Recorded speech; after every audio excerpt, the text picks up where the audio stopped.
Hello, everybody. Welcome. Thank you for joining us for our second webinar in our International Student Orientation webinar series.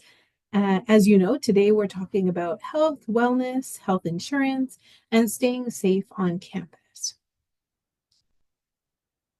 Today's agenda, we're kind of going to go through the following sort of sections, if you will. We'll start off with a little discussion around the W curve of a cultural adjustment.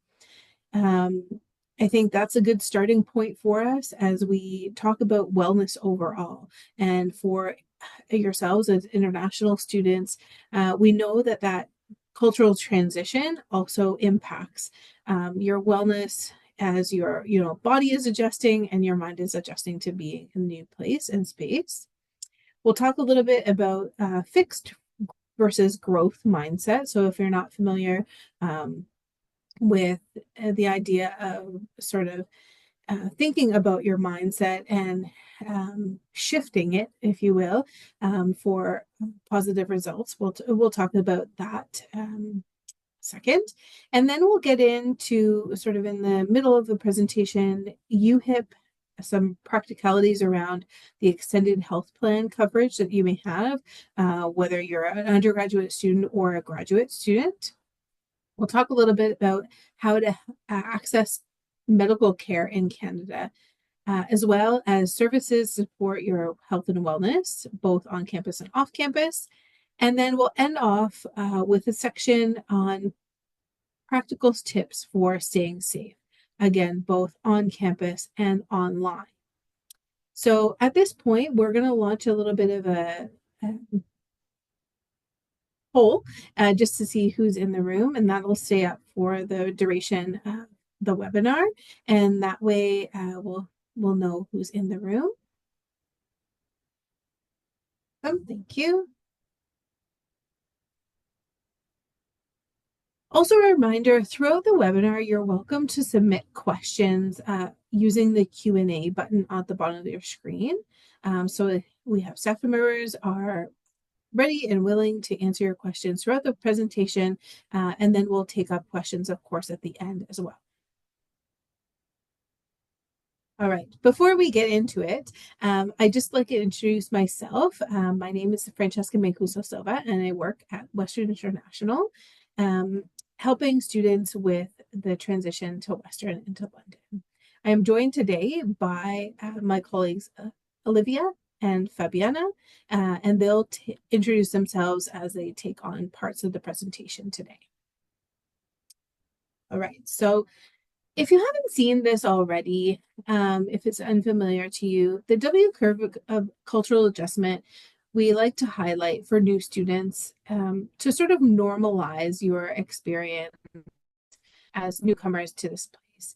The W curve is sort of a visual representation of maybe the typical adjustment process.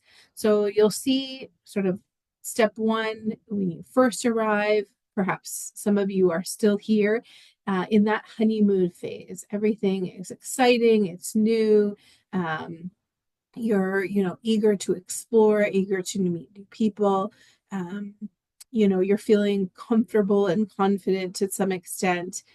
But we know, having worked with international students for many years now, that, it's inevitable that frustration will set in at some point.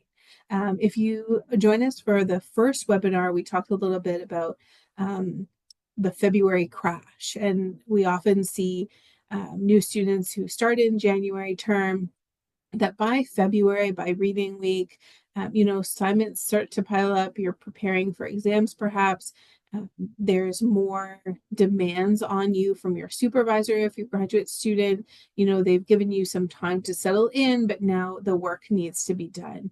And so sometimes that frustration can settle in and then sort of lead you on a downward spiral towards culture shock, cognitive dissonance. So that feeling that, everything is different. It's really frustrating. It's hard to adapt. It's almost annoying to have to deal with these things that maybe you weren't expecting. The reason we present this W curve adjustment, really the main point here is that, you will probably dip down into that area. It's normal, but also there is a way up. So you see recovery and adjustment as access supports, as you talk to people, as you get connected, and as you just. So you'll kind of um, make your way up out of that. And it's really important that you seek those supports. And that's a big part of the webinar today, to highlight not only this process, but also the supports that are available to you. The second part of the W curve is when you go home, whether you go home for an extended period for vacation or after your degree, just flagging for you so that it doesn't come as a surprise. There's something called sort of reverse culture shock. When you go home, there's a honeymoon phase that you are happy to be home, happy to see people, but now you've spent some time abroad, and so you'll kind of find yourself sometimes experiencing this reverse culture shock process. So we don't need to worry about that for now, but again, the point of this slide is really just to highlight that this experience is sort of normal, it's expected, and there are resources to support you as you move through it. So cultural adjustment stress for international students can look like a lot of things. So as you might have experienced already, sometimes you'll have stress related to language barriers, not knowing maybe acronyms or slang terms. You might have trouble accessing healthcare. We'll talk about that. So hopefully that'll reduce your stress on that front. There could be a period of homesickness or loneliness the longer you're away from your usual network of people. Academic pressures, unmet expectations. Maybe you were expecting something from your experience here that's just a bit different than the reality. So also, especially for you as new students starting in the winter term, weather and seasonal changes can affect you more than maybe you anticipated. For example, we hear from many students that they weren't anticipating the shorter days in winter. So I'm sure you've noticed that there's less hours of sunlight in the winter than there is in the summer here in Canada. So sometimes that can lead to, feelings of sadness or isolation. And that's not only affecting international students, but also Canadians in general. If you're having stress related to academic pressures or not knowing the unwritten rules of the Canadian classroom and things like that, I will use this opportunity to just highlight that the first webinar related to academic supports for new students is a one that you might want to go back and watch. We talk a little bit about the Canadian classroom, sort of the cultural norms of the Canadian classroom, and then also the resources. So if you have time, I encourage you to go back and view that. We'll be sending an email shortly with the link to those webinars. So cultural stress can sort of manifest in a number of ways. Obviously, the main thing is emotional. So strain, sense of loss, feeling rejected by or even rejecting members of the new culture, confusion, surprise, anxiety. One that oftentimes surprises students is that feeling that might bubble up of disgust or indignation when you become aware of some cultural differences and the longer you're here. You could have some feelings of incompetence due to not being able to cope or not feeling like you're coping as well as you thought you would be in an unfamiliar situation. Cultural stress can also manifest physically. So things to watch out for if you're feeling more irritable than usual, maybe mood swings, perhaps crying more often. Some people experience stomach upset or headaches, changes in weight or appetite, also fatigue or apathy. Again, sometimes people say that they're affected by the weather or less hours of sunlight and just feeling less motivated.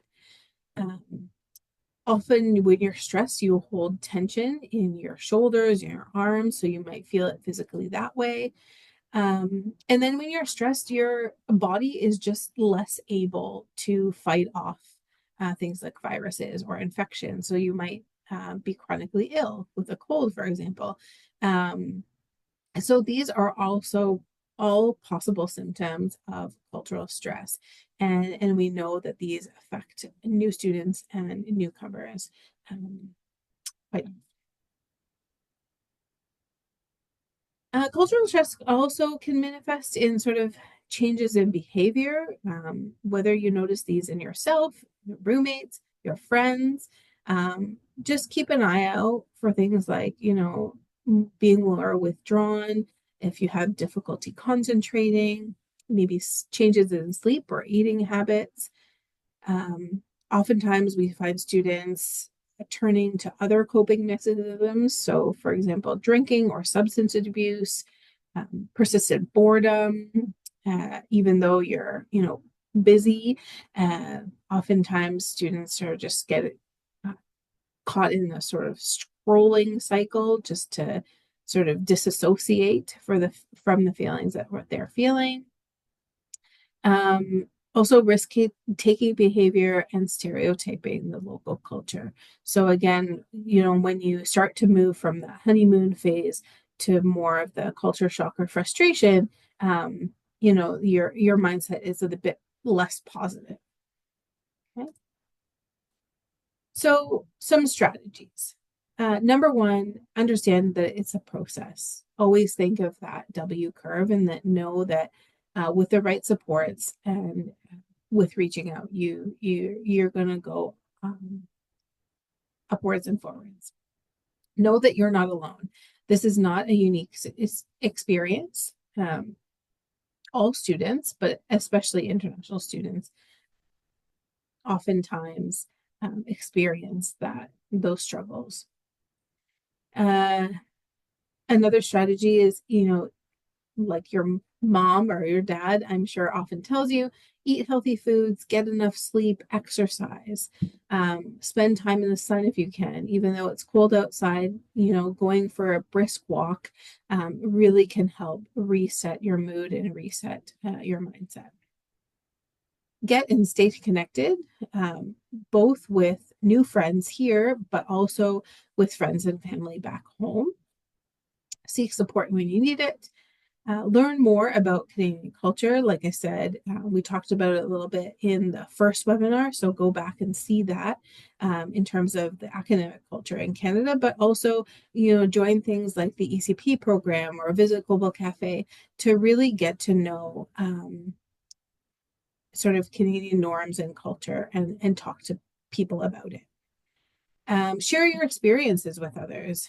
You might find that they've been through a similar thing and maybe have some advice to share. Be patient with yourself and others. And then lastly, adopt a growth mindset and consider all aspects of your wellness. So we'll talk about this next. So mindset is really powerful, can be really powerful tool when you really think about sort of how you think of things, how you respond to challenge, right? So if you have a fixed mindset, it means that sort of things are black and white for you.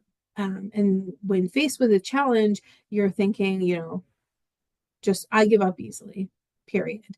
Um, Failure is a limit of my abilities. My intelligence is what it is. I can't change it.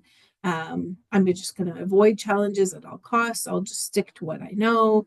If anybody tries to give me feedback, criticism, they're just, being mean. They don't want what's best for me. I'll never improve. Either I'm good at it or not. There's just no point in trying. So you have this sort of, you're stuck in this cycle of thought that's really limiting. Compare that to what we're suggesting you adopt is a growth mindset.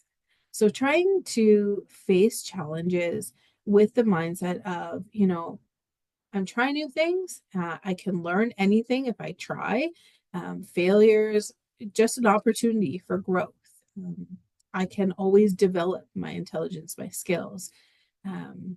Challenges are exciting. I embrace them. I can learn from feedback. I'm not going to give up no matter what happens. I'm just going to keep trying. I can be inspired by others and other people's successes. I can look for inspiration and use that as motivation. My mistakes help me grow. I know this, is maybe difficult right now, but at the end, I'm going to come out a better person. So I told this story at fall orientation, but I met a student in the fall who really exemplified this idea of growth mindset. And I met her at the Welcome Center. And I was just blown away at how positive she was. She was starting a program to study at Ivy, the School of Business. But what she said to me kind of stuck with me and exemplified this. So she said, I know it's going to be really, really hard. I'm kind of nervous, but I just keep thinking, I can't wait to meet the person I'm going to be when I'm done. And that's really powerful.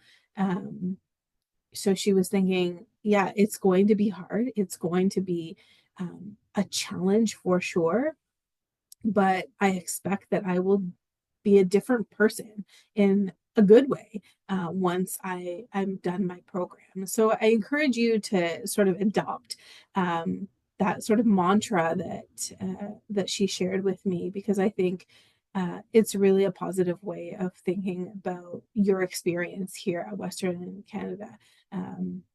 It's a great opportunity for you to be studying at another institution, a world-class institution. It's not going to be easy, but it's going to be worth it. A few other notes on growth mindset. So you want to practice self-compassion and self-reflection. What that means is, you know, nobody can be positive all the time. But when you're feeling a little bit more negative, when you're feeling like a little bit defeated, give yourself some grace. Take a walk, take a break, breathe, talk to people, and then spend some time in self-reflection. So what can I learn from this particular challenge, and where can I go from here? Think of it as an opportunity to learn and grow, like I said.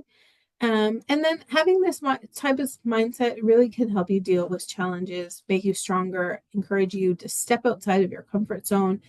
You'll get the most of your experience here in Canada if you take on this mindset. It gets easier with time, so practice makes perfect. I also saw a thing the other day that I'm going to share with you here. We always say practice makes perfect, but I read something that said you should reframe it as patience makes perfect. So I'll leave that with you. All right, and then wellness also includes more than just your physical and mental health. We'll be talking a lot today about your physical and mental health, but there's also other elements of wellness that you want to take into account. So this wheel is a good representation of that. So spiritual wellness, taking care of your values and beliefs. Financial wellness, taking care of your finances, because when you don't, that also affects your stress level and just general comfort. Academic and career wellness, environmental wellness, and social and cultural wellness. So in terms of the physical wellness piece, some of you probably have already explored the campus rec facilities, the gym on campus. If you haven't, I encourage you to do so. So Campus Rec offers a full fitness center, intramural sports, recreation clubs, group fitness classes, aquatics, first aid, drop-in sports. They also offer equipment borrowing and more. So physical activity really improves brain health, cognitive function, reduces your risk of anxiety and depression, and improves sleep and overall quality of life. These are all things that I'm sure you know, but it's an important reminder. Studies have shown that small bits of exercise can be as effective, if not more effective, in treating things like anxiety and depression than even prescribed medication. So I'm going to show a video in case you haven't toured Campus Rec. This is a good sort of overview of their space.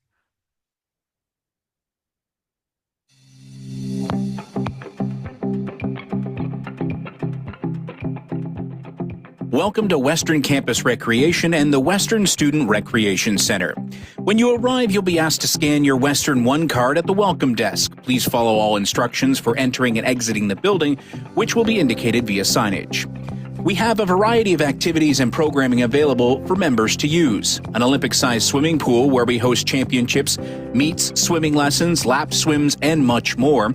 Campus Recreation also offers a full-service fitness center in the WSRC with over 160 cardio machines and a state-of-the-art weight room with staff available to answer any of your questions.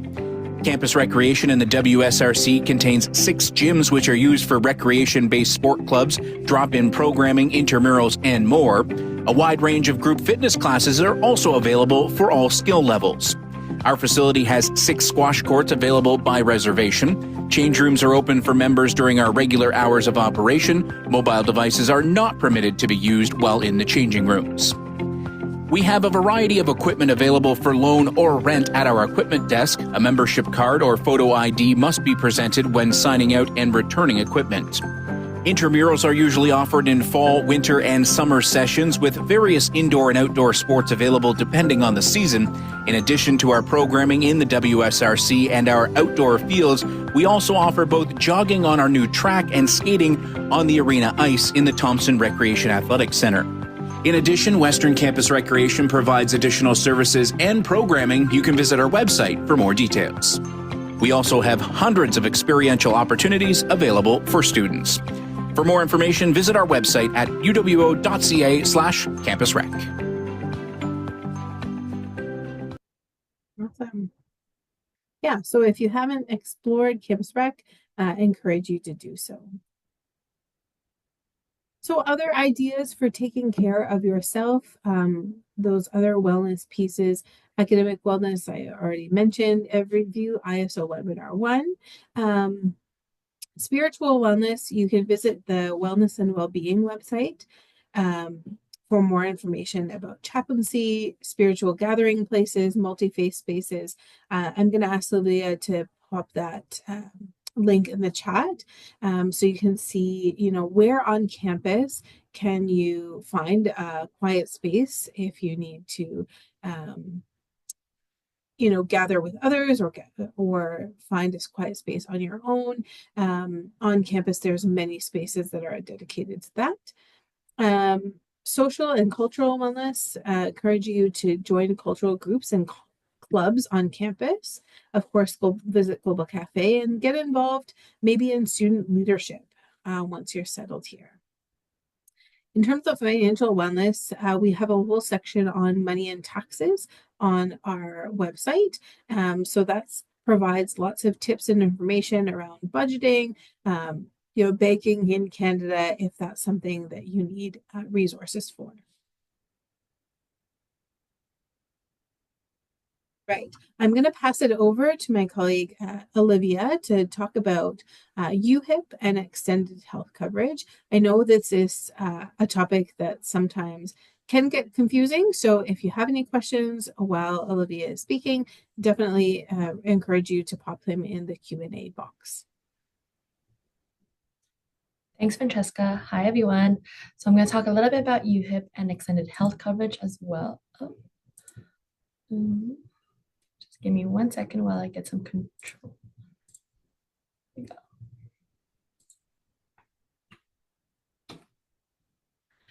So for all international students, the UHIP, which is also known as the University Health Insurance Plan, is mandatory for yourself as well as dependents. If you have family members, spouses, children, and you should be adding them onto your UHIP plan within 30 days to avoid a $500 late fee. So we also recommend that you print out your UHIP card and keep it with you. And you should have received your UHIP card via your UWO email within the first 2 to 3 weeks of you starting your program here at Western University. So it does cover an array of services, but it also doesn't cover everything, which I will talk about a little bit in the next slides as well. So if you're an undergraduate student, we also have extended health plans, which is called the USC Extended Health Plan, otherwise known as Purple Care. If you're a graduate student, you also have extended health plans. So whether that's SOG's Extended Health Plan, which is Student VIP, or PSAC 610 for teaching assistants. So you can pay for an additional fee to include your family members. For the extended health plan, it is optional, but for UHIP, it is mandatory for everyone to have that as well. So like I said earlier, your UHIP doesn't cover everything, but some things that they don't cover, your extended health plan will cover, which we will outline in the next slide.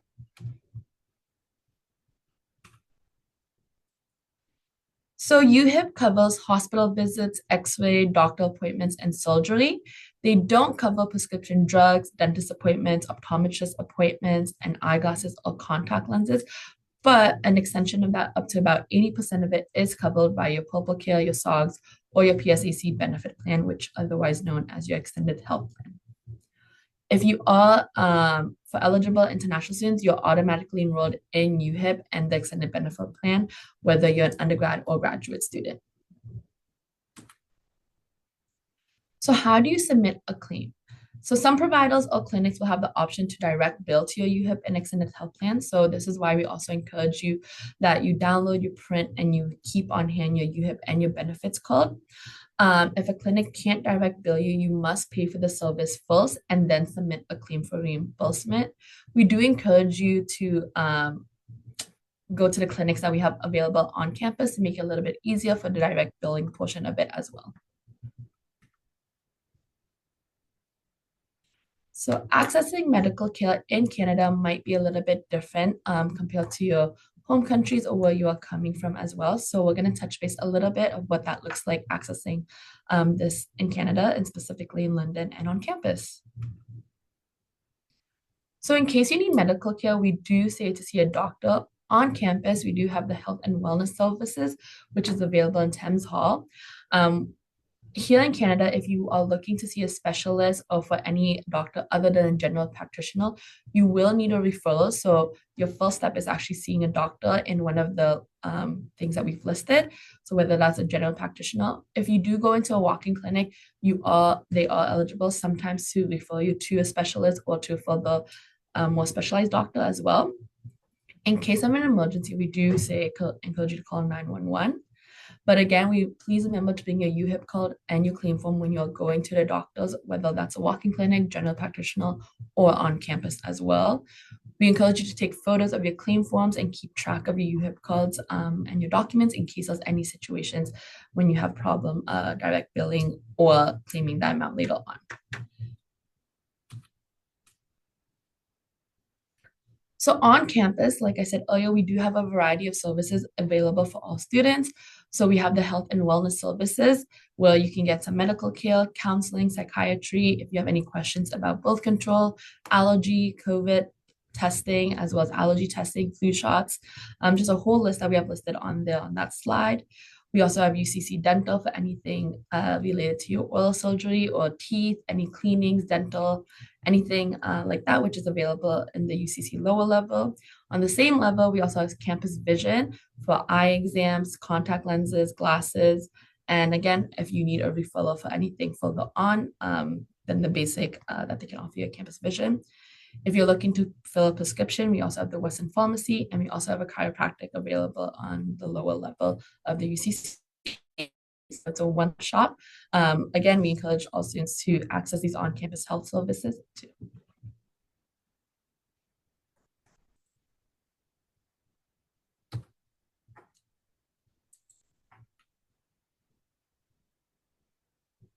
Sorry about that. So in addition to on-campus health services, you must register for your health and wellness services. So before you book an appointment, you are required to register with the health and wellness services in person by visiting the office. So we recommend that all students register in advance. So when you do need an appointment later on in the future, you're able to do so online instead of going in person. The last thing people like to do when they're sick is kind of leaving the house, especially when there's a flu or cough and things like that. So I encourage you to head on in prior to, and then when you do need to access the services, you're able to do so from the comfort of your own home. If you have an existing physical or mental health condition, it is recommended to book an appointment quickly after arriving at Western so that we can ensure that you can continue to be treated, especially when it comes to if you're needing prescription to be refilled as well in Canada.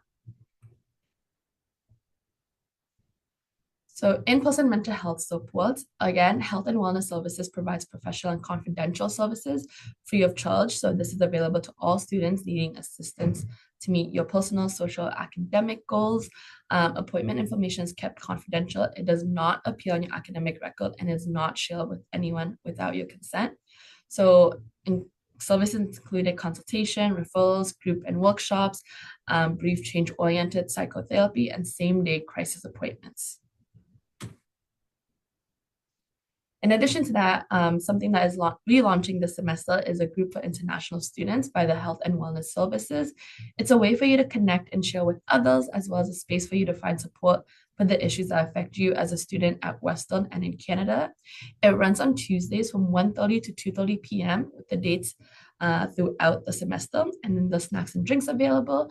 So this is you can come for as many as you want for one or as few sessions as your schedule allows.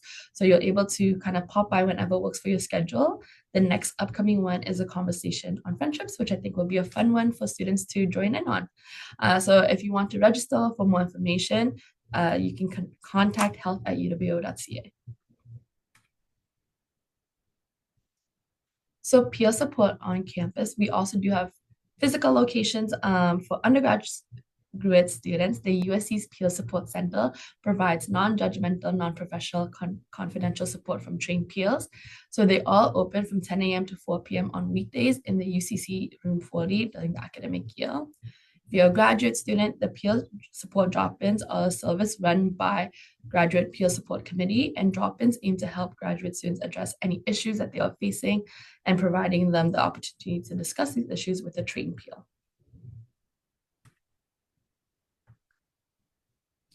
So in addition to for undergraduate students for your UHIP, your extended Purple Care also offers a wellness plan service.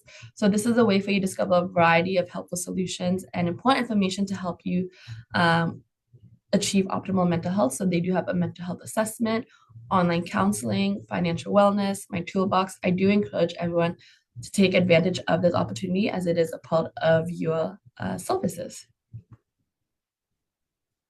And then for graduate students, as part of an extension of your student VIP, there's also the I Am Well suite of resources.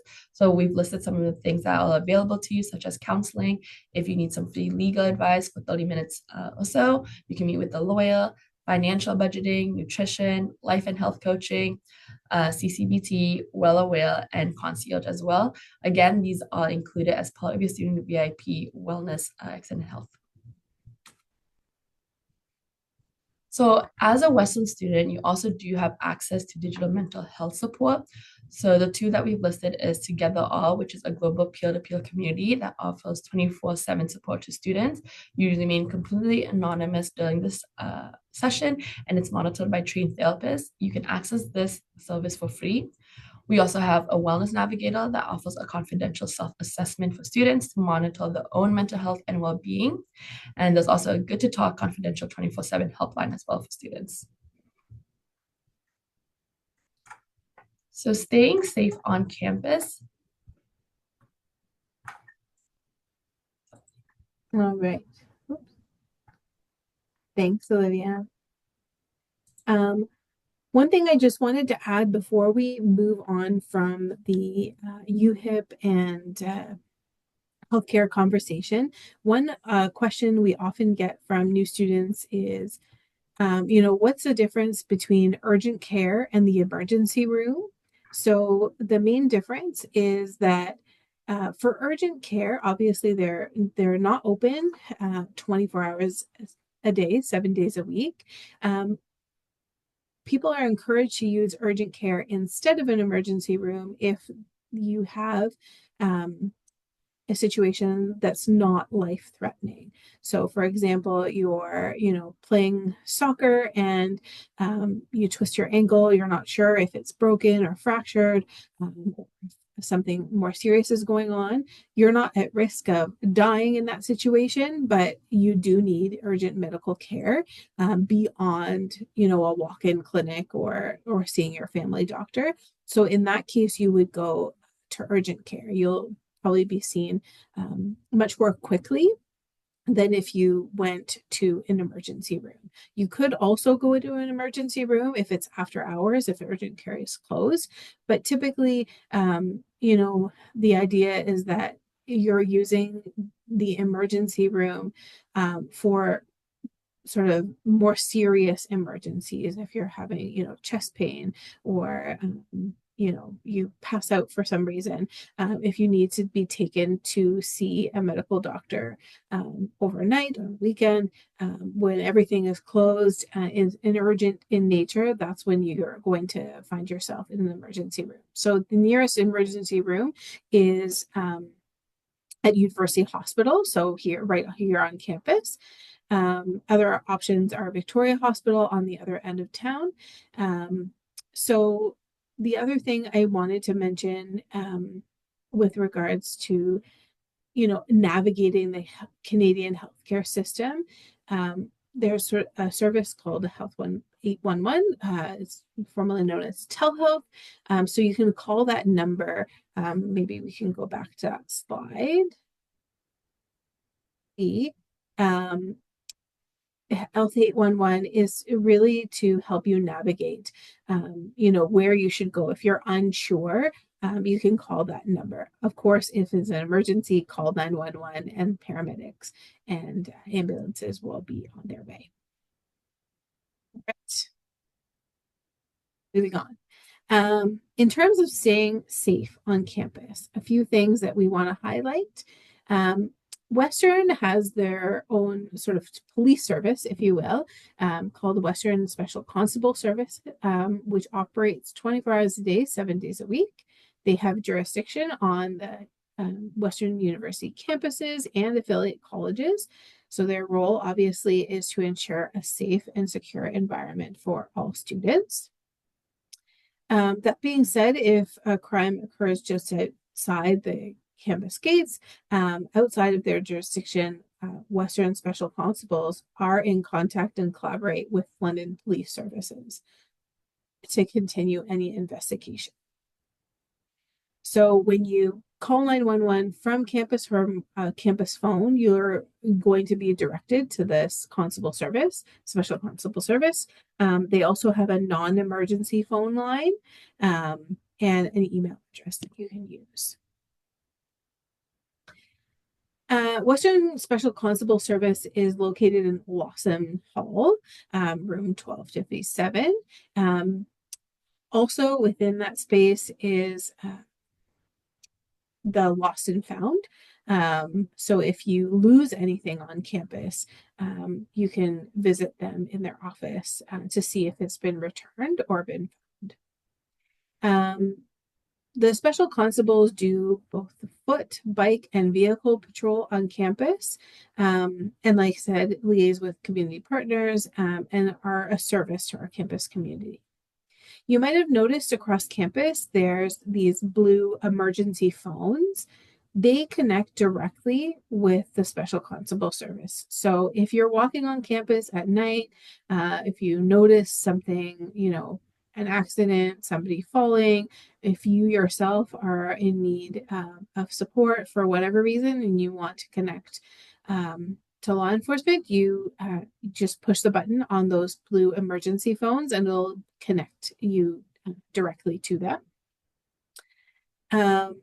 Again, so activate the blue phones if you see a crime see a crime happening, if you feel unsafe for any reason, if you need assistance, or even if you require urgent medical attention. So in terms of urgent medical attention, we also have on campus what's called the Student Emergency Response Team, or CERT. It's a student-run service that provides medical emergency response on campus. So they operate 24/7 as well. It's a co-ed team, male and female, and they offer sort of a quick response for medical emergencies on campus. Again, call 911 from a campus phone or contact the Special Constable Service directly if you're using a cell phone. And they deal with minor non-life-threatening situations. If it's something that's out of their purview, they will connect you with ambulance and everything that will meet you where you're at, wherever you're on campus, whether in your residence or if you're outside, they'll be where you are at. Another service in terms of campus safety is the RAD program. So it's a program for women's self-defense.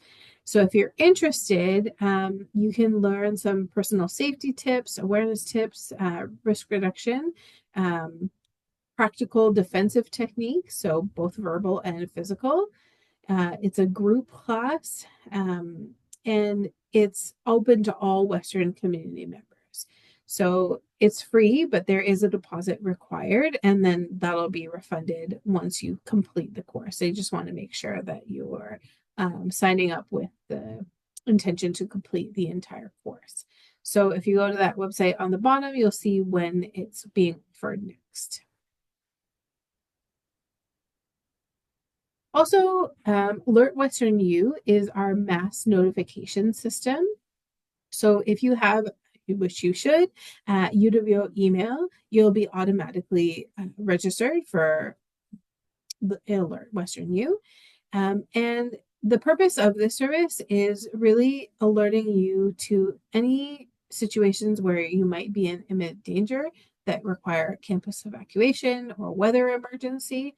Again, this is not common, so don't be alarmed, but it's just part of our sort of preparedness plan, just in case.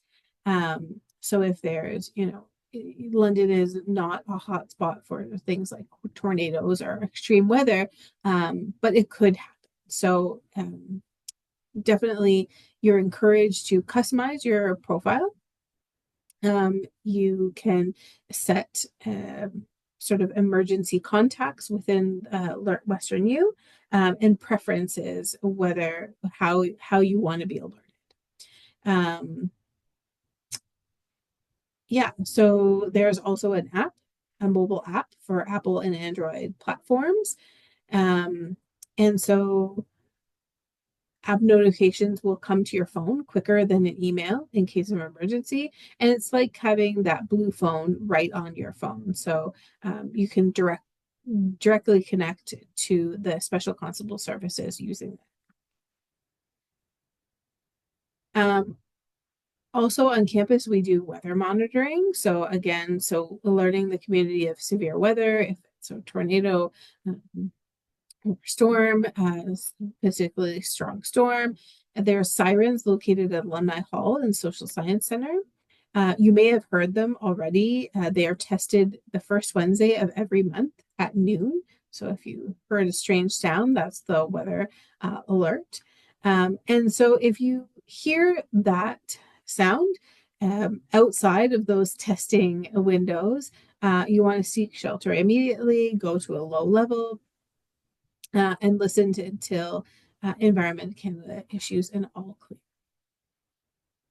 Again, not something that happens regularly here at Western. Another service that you might or may not be familiar with is Western's Foot Patrol service. So this is a volunteer-driven service that provides safe escorts on the main campus and affiliate college campuses. So if, for example, you are, in a lab or studying at the library late at night, and you're not really comfortable walking all the way to your residence or to across campus, perhaps to another building, and you want some company, you can call Foot Patrol and they'll send a team of 2 volunteers to wait with you at bus stops, ensure you reach your car safely if you're walking to a parking lot, or escort you wherever you need to go on campus. You can ask, typically they wear these vests that say Foot Patrol, but you can ask for plainclothes walks or quiet escorts. Foot Patrol also has a vehicle, so they use that in certain situations, depending on where you're going. And then again, they have a lost and found in the UCC room 57. Foot Patrol is not only a great service to use, but also a great service to volunteer for. If you're interested in volunteering opportunities on campus, Foot Patrol is a great one. You're in teams of 2, by virtue of what you're doing, escorting students across campus. You'll meet a lot of people, talk to a lot of people, practice your conversational English, all that stuff. So that's just another thing I wanted to mention here. All right, staying safe off campus, a few notes. So, of course, I'm going to sound like your mom here, but it's important to be aware of your surroundings. If you're traveling, especially crossing roads or even driving in the car, make sure you maintain eye contact with other drivers or pedestrians. Make sure you're sure that they're stopping what they're doing before you cross. Don't take for granted that they see you. So, keep that eye contact. Before you go out, good idea to communicate with family, friends, roommates, in terms of letting someone know where you're going, especially if that's at night. Secure your valuables. If you're alone, lock the door, that type of thing. Always keep your cell phone charged. Of course, you can't connect easily with campus police or any other emergency service if you don't have a working phone. So make sure you have your cell phone charged, or that you're bringing around a portable charger or your charging cables. Document any serial numbers you have, for example, on your laptop. If something goes missing, a laptop, a bicycle, something that belongs to you, it's a lot easier to find and claim if you have the serial number noted, so that you can connect with lost and found and give them as much detail as you can. And of course, report any concerns or incidents. If you're living off-campus advisors are a great resource. They're a team of trained students employed by the university, and their role is really to support fellow students in navigating the challenges of off-campus living.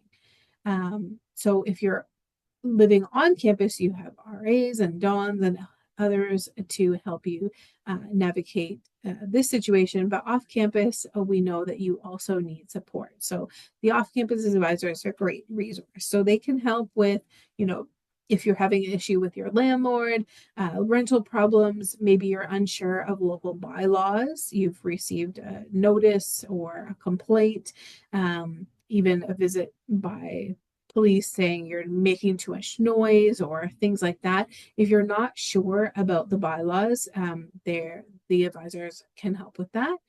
Also, if you're having roommate issues, roommate disagreements,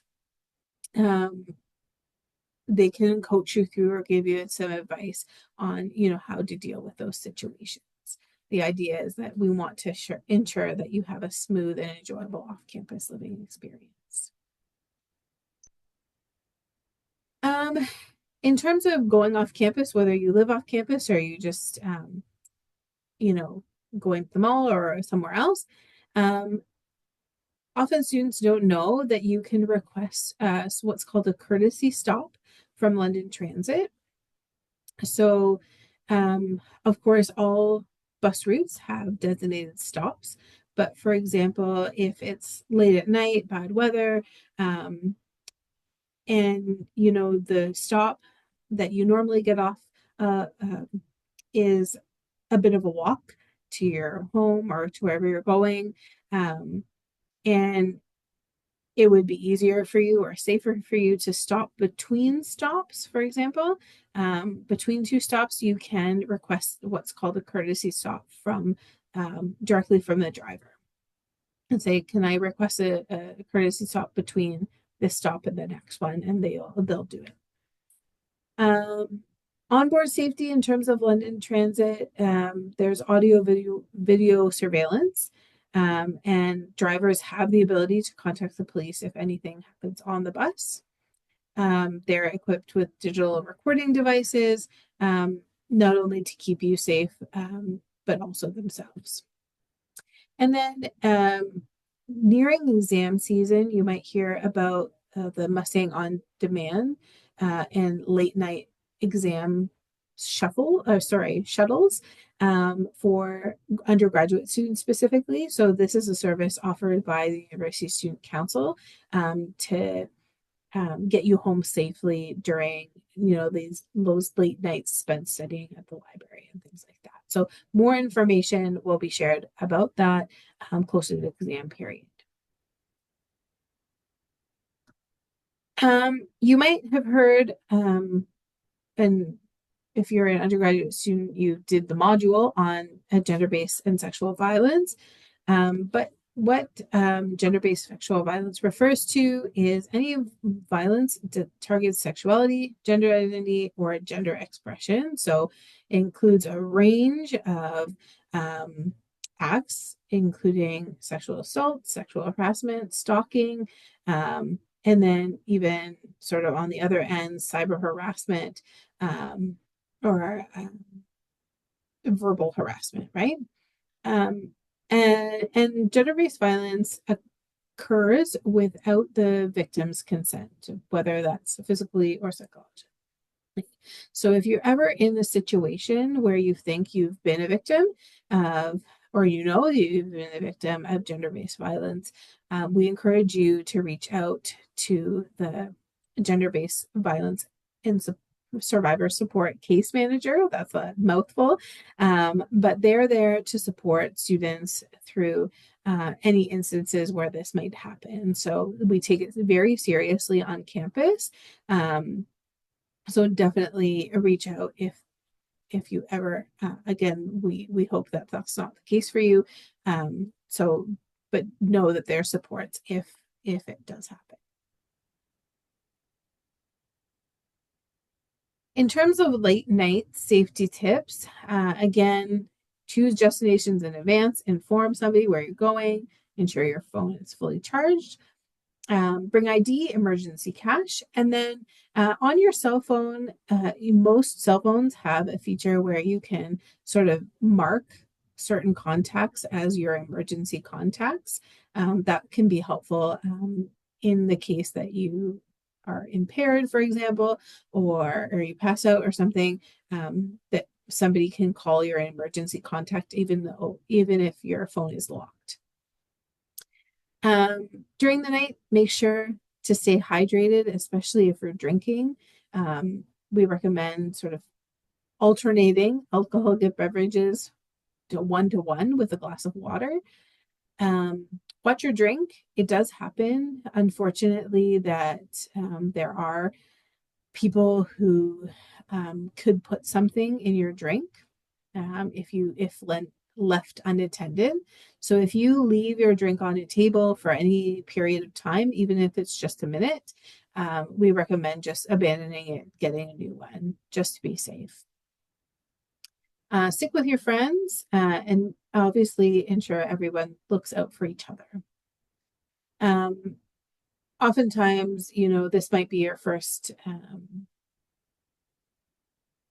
time living away from home, being fully independent. And so it can be easy to get carried away. So know your limits and stay within them. Also, before you go out, plan how you get home, whether that's making sure you have the Uber app or know the number of taxi service or whatever, or have a friend pick you up, but know how you're going to get home.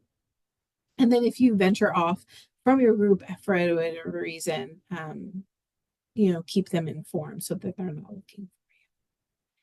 And ultimately, all these tips, just trust your gut. So you have intuition. If a situation, seems okay, I guess from the outside, but you have a bad feeling about it, or you just someone makes you feel uneasy, listen to that intuition and take action, get away from the situation, um, and and act accordingly.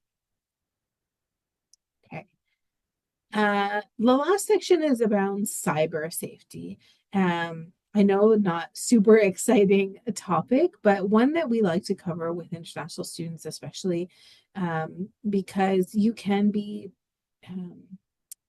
targeted because you don't know all the ins and outs of, what a legitimate email looks like, for example, what the common scams are, you might fall victim to them more often than other students. So I'm going to go over some examples to watch out for. So the top cybersecurity threats for students, all students, phishing, social engineering, malware or viruses, stolen account credentials, and public Wi-Fi. And we'll go through each of these. I put there sort of a label for our cyber smart programming. So that's from WTS, so Western Technology Services. There's a whole resource called CyberSmart, and all new students are encouraged to go through that resource and learn about cybersecurity as it relates to your journey at Western. So some ways that you can protect against cyber threats. One is the multi-factor authentication. So at Western, we have Duo that I'm sure you're familiar with already. Single sign-on, antivirus software. As I mentioned, the cybersecurity awareness training, so CyberSmart, and then having strong passwords and changing them often. You don't have to change them every day, but whether that's every 6 months or every year, but definitely don't use the same password for all your accounts, for example. Make them a little bit different. Use caps, letters, numbers, a combination of symbols, whatever it is, to make it really hard for somebody to guess your passwords. Oftentimes students like to study off campus at coffee shops, for example, or at the mall, or wherever there's public Wi-Fi, which is great for a change of scenery, but is problematic in terms of your cybersecurity. So public Wi-Fi is not secure at the end of the day. Some public Wi-Fi's things that you click on might even be fake or set up by cyber criminals to intercept your data, hack into your devices. So always double check network names, stick to trusted sources. So if you're in a public place, make sure that you follow, let's say, usually there's a poster or some official looking document that says, our Wi-Fi network is. Just don't assume, you go into places like, I wonder if there was Wi-Fi, and just click on anything. You could be putting yourself at risk. Of course, avoid sharing personal or financial details when you're using public Wi-Fi. So you're not booking tickets or concert tickets, let's say, or providing your visa information to a site when you're on public Wi-Fi.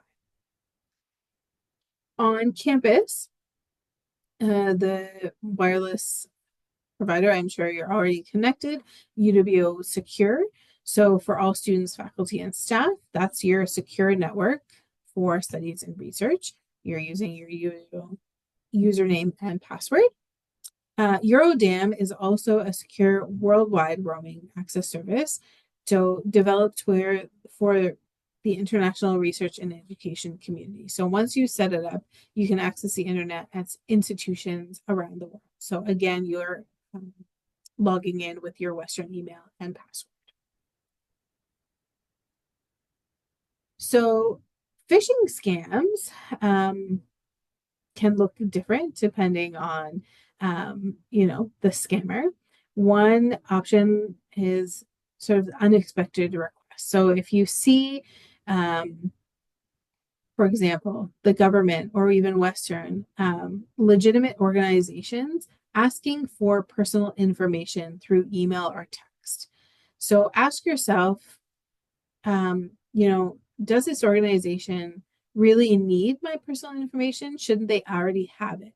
So Western already has your personal information. We're not going to ask you for your personal information via text. Same thing with, IRCC already has you in a file, already has your personal information.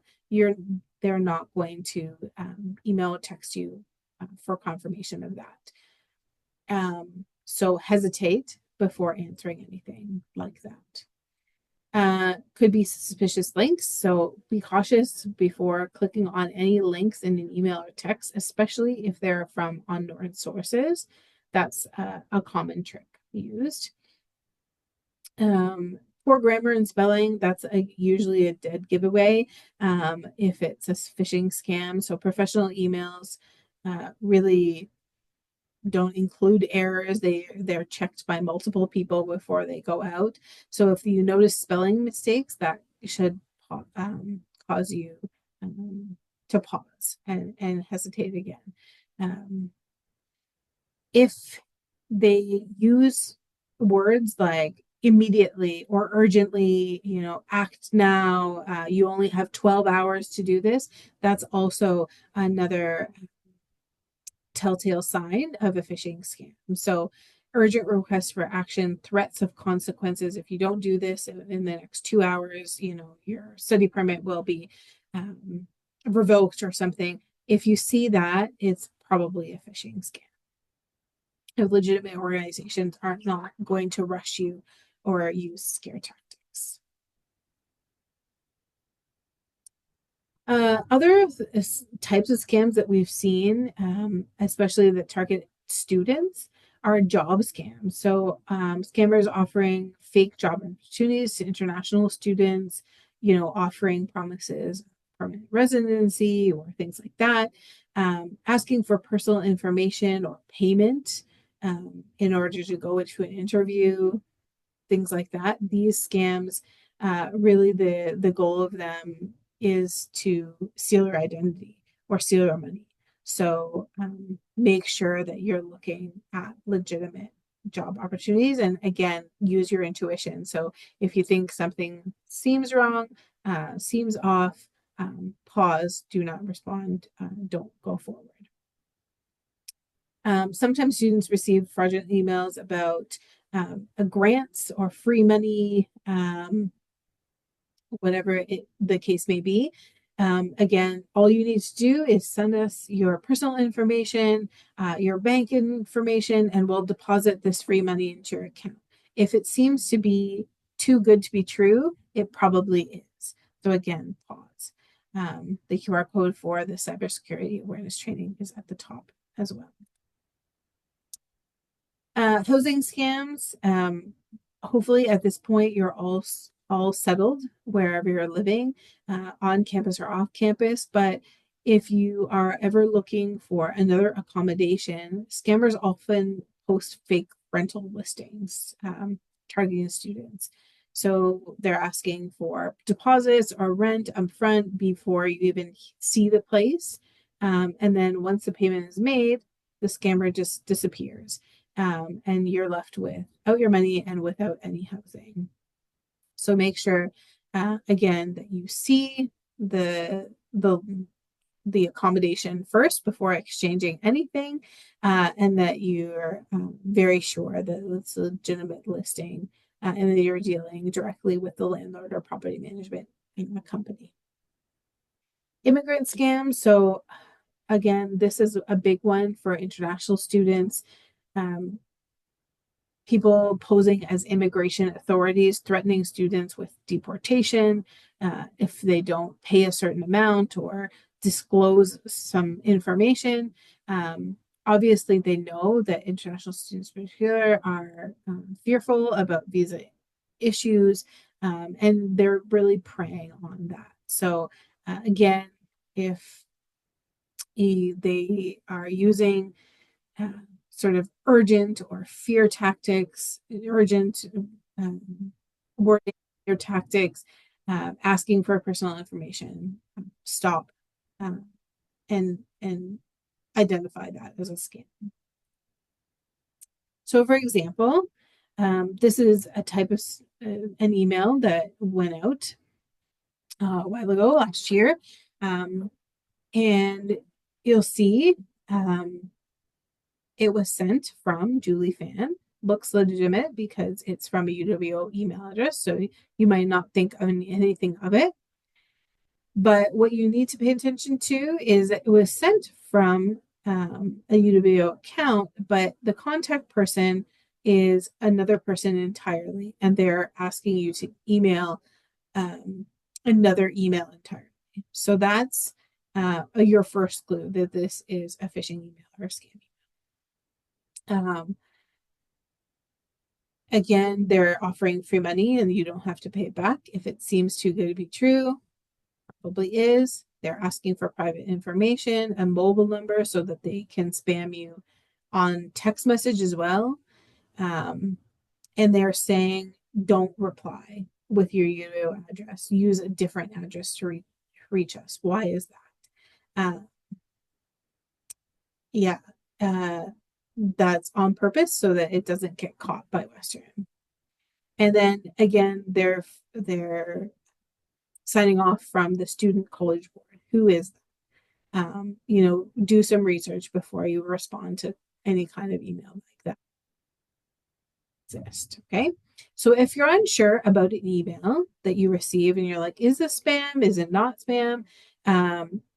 Is it a phishing attempt? Is it legitimate? You can always email security@uwo.ca or contact the WTS help desk for advice.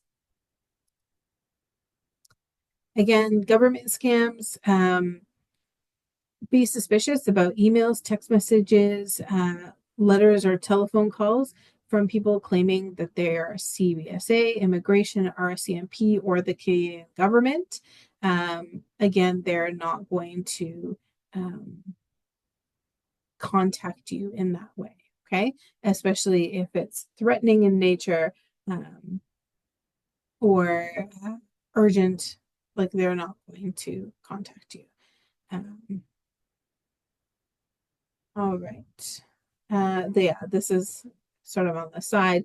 CRA or ICC will never text you asking for personal information or payment. If you see a message like that, it's a scam. If you notice a wrong number or a link in an unexpected message, be careful. Don't click on it. The government won't ask you to share personal information via a link. It would be in the situation where you would have to log in to a trusted service and then change your personal information. Okay. Job jokes and housing hoaxes. Again, if you have a job offer or housing proposal from the government out of the blue that you didn't, inquire about, again, if it's too good to be true, that's because it is. If you receive a call about a visa or passport package, beware. So the government is not going to call you and threaten you a demand for an immediate payment. Okay. With these type of scams, always pause. Ask yourself, do I owe money to the Canadian government? Why am I being asked to pay? Is the caller using threatening language? again, personal information. Is a caller asking me to pay by prepaid credit card, gift cards, or Bitcoins? Again, that's not something that the government will ever do. And then if the caller is asking for information, I know that they already have on file for me. Okay. So pause before you give out any information. Another strategy is to ask if you can call them back, if there's a number that you can call them back. So you're unsure, you say, now is not a good time. Can I call you back? And if they say, no, there's no number, that's also a good indicator that it's a scam, right? So if a government office actually calls you, there should be a number that you could call back and verify their identities. Again, ask for the name and number of the agent calling you. Call that agency directly. So hang up with whoever you're talking about and attempt to call them back. And they will be able to confirm the agent's identity before giving any information that's what you want to do. If it happens that you have fallen for one of these scams, call the police and report it as soon as possible. If you're unsure about how to navigate the situation, you can always also book an appointment with an international student advisor. Yeah, again, the reminder is don't try and resolve or address the issues alone. These scammers are very, very skilled and in some cases have developed sort of elaborate plans and elaborate scripts in order to make you believe that what they're asking from you is legitimate.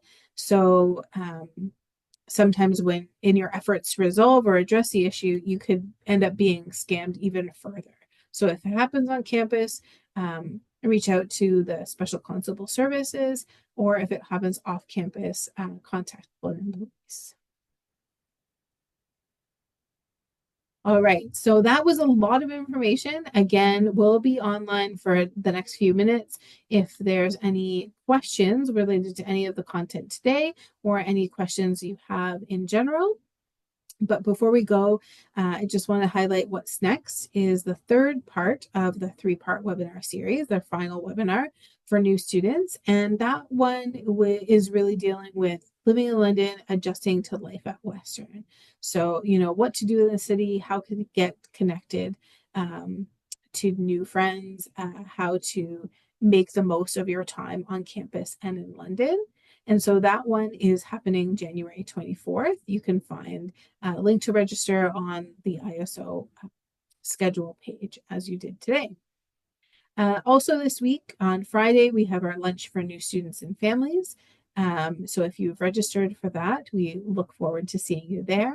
And then, of course, our weekly Global Cafes on Thursdays from 3 to 5 p.m. If that fits your schedule, we hope to see you there. You can just drop into the event anytime between 3 and 5 p.m. To connect with other new students and upper year students as well as our volunteers. So we really hope to see you later in the month and throughout your journey here at Western.